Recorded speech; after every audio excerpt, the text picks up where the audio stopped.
Most expensive failures don't look like failures at the beginning. At first, they look impressive.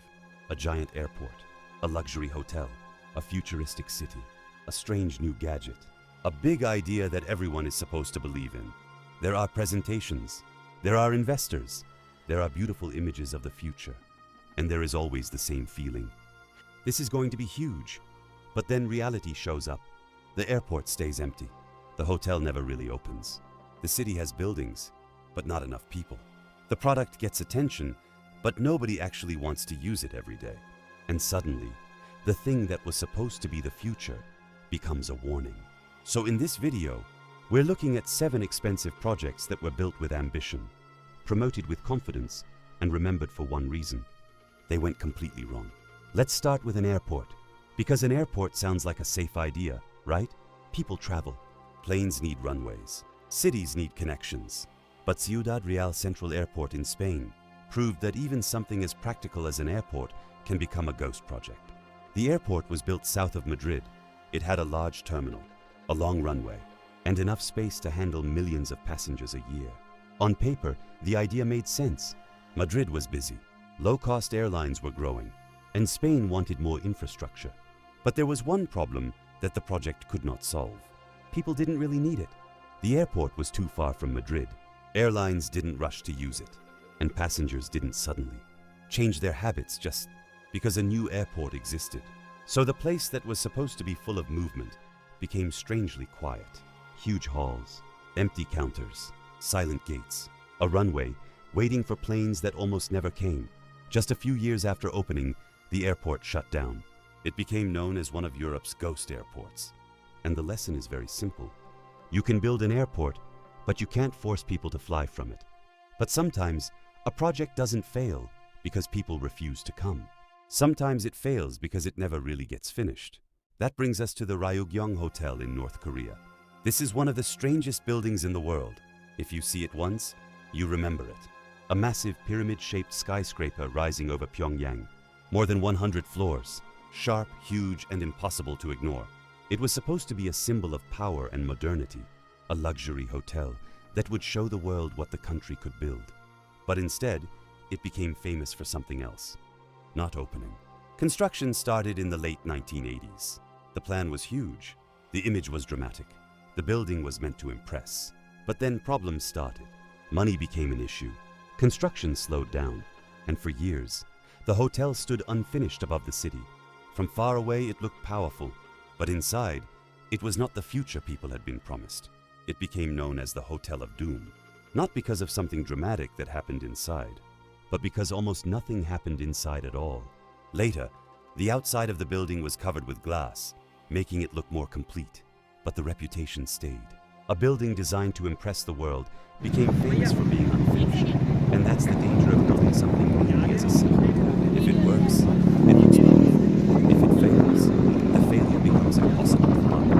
Now, an empty hotel is strange.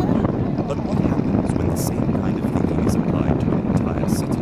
In China, there is a district called Kangbashi. It was built as part of the city of Aarhus, and from the outside, it had everything a modern city should. Wide roads, large squares, museums, stadiums, apartment blocks, modern buildings. Everything looked clean, organized, and ready for a large population. But for a long time, there was one thing missing. People. Kangbashi became known as a ghost city, not because it was completely abandoned, and not because nothing existed there. Actually, that's what makes the story more interesting. The buildings existed, the roads existed, the public spaces existed, but the place felt too large for the number of people actually living there. The streets were wide but quiet.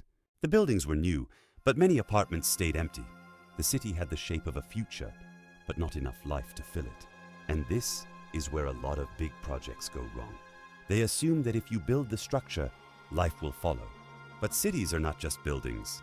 A city needs jobs, schools, habits, movement, community, reasons for people to stay. Without that, even the most modern streets can feel like a movie set. It may look like a city, but it doesn't feel like one. And if building a city is difficult, building a new world in the ocean is even harder. In Dubai, one of the most ambitious ideas was called the World Islands. The concept was simple, but almost unreal. a group of artificial islands shaped like a map of the world. Each island could become a private resort, a luxury home, an exclusive destination. It sounded exactly like the kind of project Dubai would try. Big, expensive, visual, designed to make people look. And at first, people did look. The idea got attention around the world. But turning sand and water into a functioning luxury world is not easy.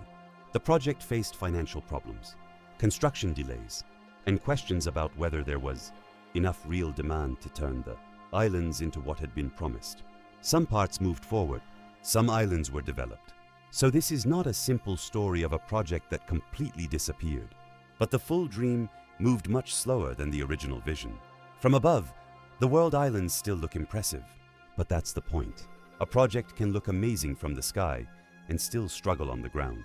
Or in this case, on the water. Because a luxury island is not valuable just because it exists.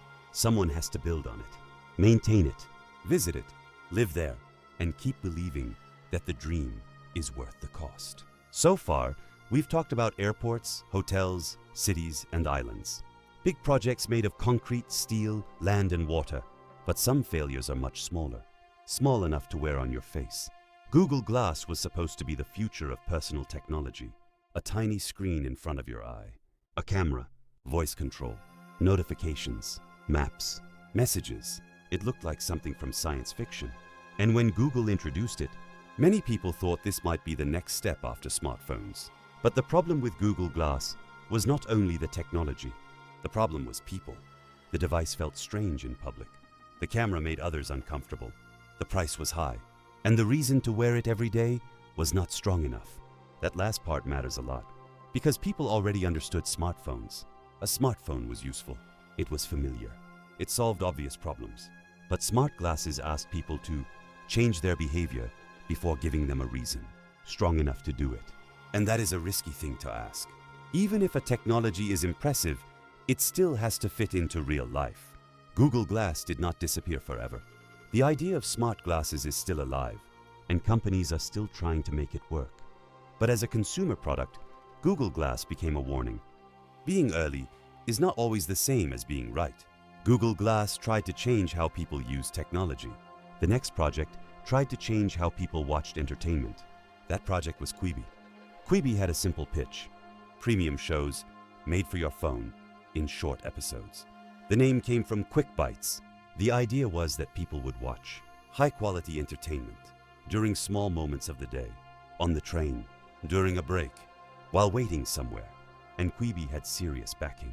Big investors, big names, a lot of media attention. But Quibi launched with a major problem. It misunderstood the habits it was trying to create.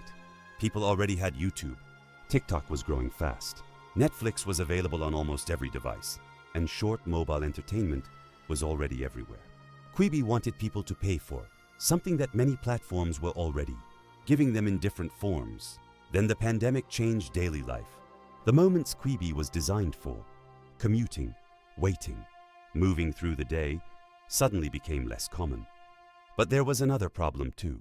People didn't talk about Quibi shows the way they talked about Netflix shows or TikTok videos. The platform had money. It had talent. It had attention. But it didn't become a habit. And in entertainment, that is deadly. Because if people don't come back, the platform disappears. Quibi shut down only months after launch. And finally, there is one more type of failure. A product that becomes famous not because people loved it, but because almost nobody understood why it needed to exist. That product was Juicero. Juicero was a Silicon Valley startup with a strange promise. It wanted to make fresh juice easier. The company sold an expensive internet-connected juicer that pressed special juice packs. The machine looked clean and premium. The branding looked modern. And the whole idea was presented as a smart solution for a healthier lifestyle. But then people noticed something awkward. The juice packs could be squeezed by hand. That single detail changed the entire story. Suddenly, Juicero was no longer seen as a clever health tech product. It became a symbol of startup over-engineering. A machine solving a problem that many people did not believe needed a machine. And that is why the story became so memorable. It wasn't just that the product failed. It was that the failure felt obvious once people saw what was really happening. Juicero raised a lot of money. It got attention. It looked like a polished startup idea. and then it collapsed. The lesson was brutal. Not every inconvenience needs a smart device, and not every simple problem becomes better when you connect it to the internet. All 7 of these projects are different: an airport, a hotel, a city, artificial islands, smart glasses, a streaming platform, a connected juicer. But the pattern is surprisingly similar. Someone imagined a future, then they built for that future, sold that future, raised money for that future, and expected people to follow. But they forgot one thing. The future has to be useful to real people. Not just impressive in a presentation, not just beautiful from above, not just exciting to investors, not just clever in theory. Real people have to want it, use it, trust it, return to it. And when that doesn't happen, even the biggest projects can become empty spaces, forgotten products, and expensive warnings. Because a plan does not fail only when it is small. Sometimes it fails because it was too big to question.